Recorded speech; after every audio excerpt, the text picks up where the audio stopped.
Shalom, selamat pagi saudara. Jumpa lagi dalam program Light of Revival. Pada pagi hari ini kita akan belajar dari sebuah tema dengan judul menempatkan Yesus di tempat yang tepat.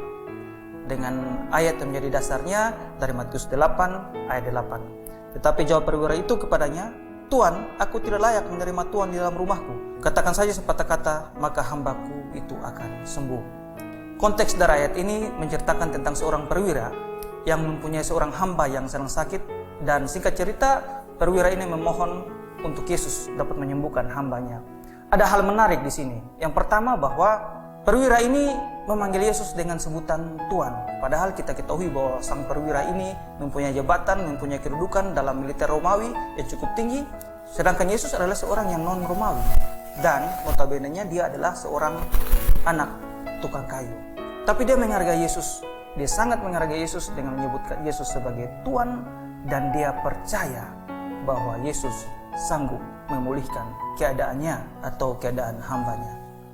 Berbeda dengan perwira yang lain di dalam Perjanjian Lama, Naaman ketika dia menemui Nabi Elisa, 2 Raja-Raja 5 mulai ayat yang ke-10, ketika dia datang kepada Elisa untuk meminta pertolongan Elisa, tapi Elisa menyuruh hambanya, dan hambanya ini mengatakan kepada Naaman untuk pergi dan mandi sebanyak 7 kali di sungai Yordan.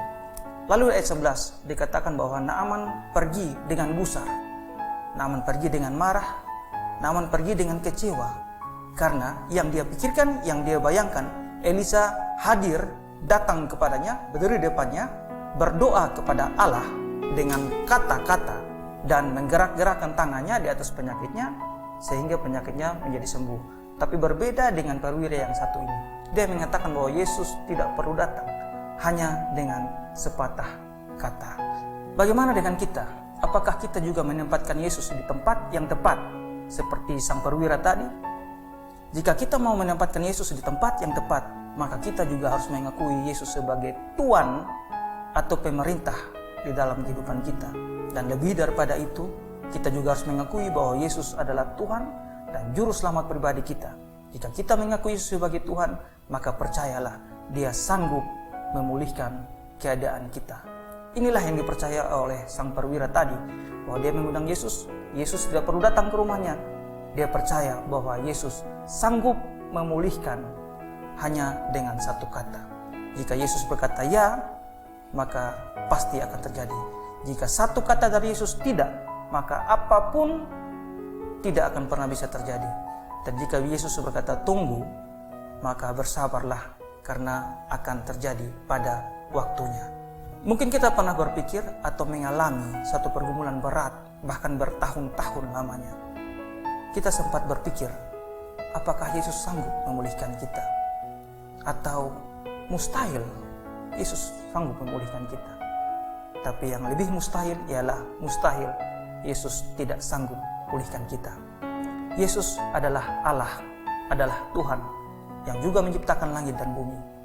Jika Tuhan bisa mengubah malam kita menjadi siang terang, menempatkan matahari lalu diganti dengan bulan, menentukan jarak bulan tepat dengan bumi, Yesus sanggup menentukan jarak matahari dengan bumi sehingga bumi tidak terlalu panas atau tidak terlalu dingin, maka percayalah Yesus sanggup memulihkan keadaan kita.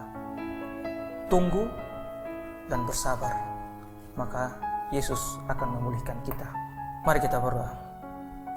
Terima kasih Tuhan Yesus untuk firman hari ini.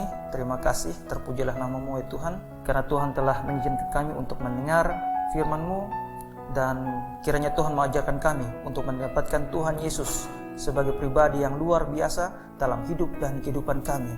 Kami menempatkan pribadi Yesus sebagai Tuan atau pemerintah atas kehidupan kami, sebagai Tuhan dan juru selamat pribadi kami, karena kami percaya bahwa Yesus sanggup memulihkan apapun keadaan kami. Amin. Terima kasih saudara, semoga di pagi hari ini kita dikuatkan dengan firman dan kita boleh meresponinya di awal pekerjaan kita pada pagi hari ini. Shalom.